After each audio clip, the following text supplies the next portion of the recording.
Hello, we're over here in Huntsville at our Lake Vernon cottage, and it's been a couple years since we actually finished this cottage, but we wanted to give you a little bit of a tour of what we did here and the different features that came into this project. We're over here at the entrance of our Lake Vernon project.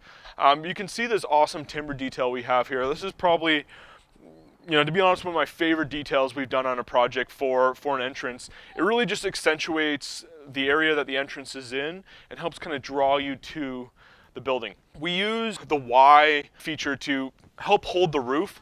Ultimately, it's a little bit overkill in terms of structure, but it definitely adds as a bit of a focal point for the entrance for this building. So one of the other features we wanted to use on this project is we wanted to use the view straight through the cottage to pull you towards the lake. And before you even enter the building, we want to make you feel like you're already on the lake and enjoying yourself.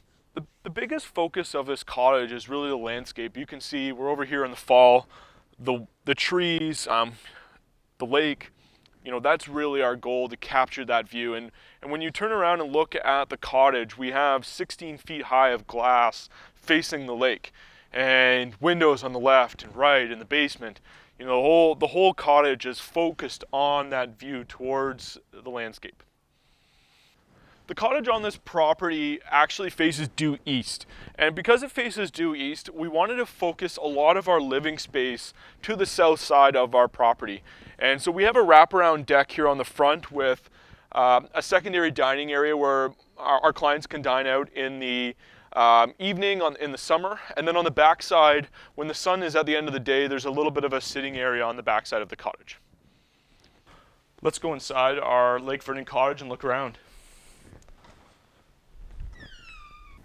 Coming inside our Lake Vernon project, you can again see that connection with the landscape, with the view, with Lake Vernon.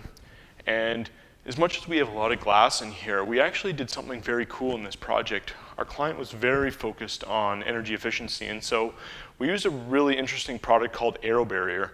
And before all the finishing happened in here, we actually sealed the home and made it tighter. And ultimately, if you think about the house and the mechanical system as the lungs of the house, because the house is tighter, the mechanical system, the lungs, they don't have to do as much work to make the house breathe. And so because of that, when the sun is beating in the morning here, the air conditioning actually picks up and works quite well to cool the space and heat it, for that matter, in the winter. We have a very connected living, dining, and eating space here.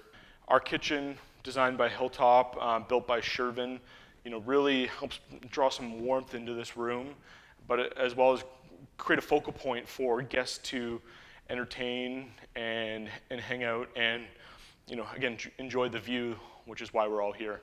So looking up at the ceiling here, we actually have this really large steel beam structure that we worked with DK Studio and, again, Tamarack to help achieve, and really we wanted to create a very open space, but the steel creates a bit of a threshold from the entrance to the living space, but is also accentuated by, being exposed, and we ended up painting it black to, create a little bit of contrast in the space.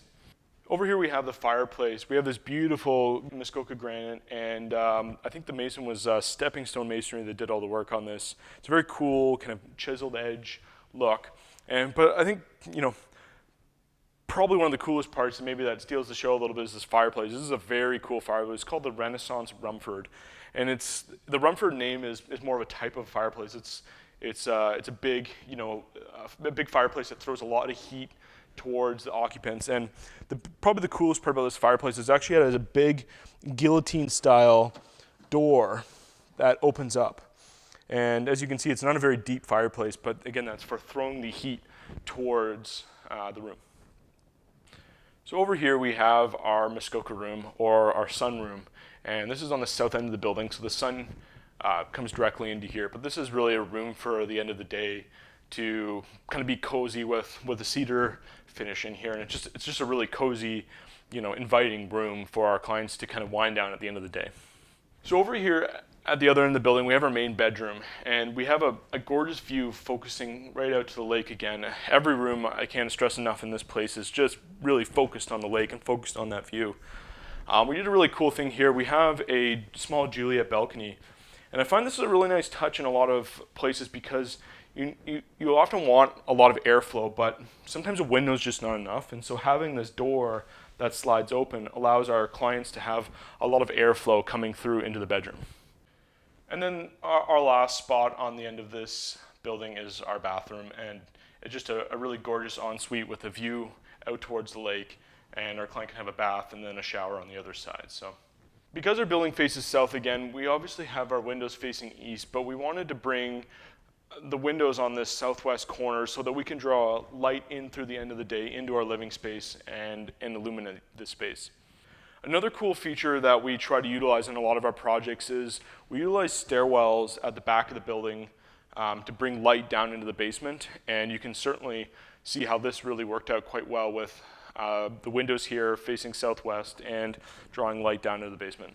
Coming down the stairs here, we actually did a really interesting mono stringer stair system here because we did have this storage room behind here, and we really wanted to do a mono stringer, but we weren't really sure quite how to figure that out. We ended up essentially doing a half mono stringer where our mono stringer starts at the wall, comes out, and then we mimic the look a little bit going up after that. So a bit of an interesting way we tackled that design problem to still have a mono stringer stair. Here at the bottom of the stairs we have a nice little wine cellar. I think wine cellars we think need to be these big rooms, but this is really just an extra deep closet, and it works quite effectively for storing bottles and aging wine and ultimately preparing it to enjoy. So coming down the bottom of the stairs again, we talked a little bit upstairs about how we wanted that light to pull into this living space.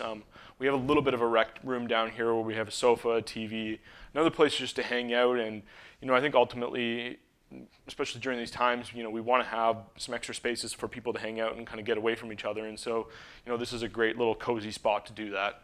We work with Hilltop on this tile wall, and our client ended up choosing a gas fireplace down here because we really wanted this to be a space that you can instantly be comfortable and enjoy, and you didn't have to lug wood in and start a fire, and so that's really ultimately another part of the comfort and the goal of this space, for it to be easy and to be comfortable. And on the other end, we have 3 bedrooms as well as a bathroom down here for people to stay. So down the hallway here, we have a laundry room as well as this really tight mechanical room. In some respects, I'm a little bit of a geek for mechanical rooms. Gravenhurst Heating and Plumbing work with Tamarack to and the electrician as well to really create this really tight mechanical room. There's almost no space left untouched in here. And I think the other thing that really worked to the advantage is we actually have 10-foot clear ceilings down here. So this really helped utilize all this space.